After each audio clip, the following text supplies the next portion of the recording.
अल्लाह के नाम से शुरू जो निहायत मेहरबान रहम वाला है। अशरे रहमत से छठा दिन। जियो टेलीविजन की खुसूसी सहर ट्रांसमिशन एहसास रमजान में आपको खुश आमदेद।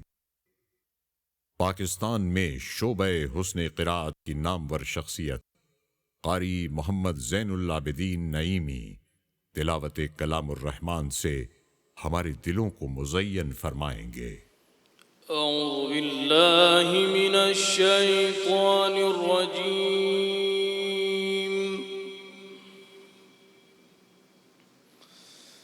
बिस्मिल्लाहिर रहमानिर रहीम।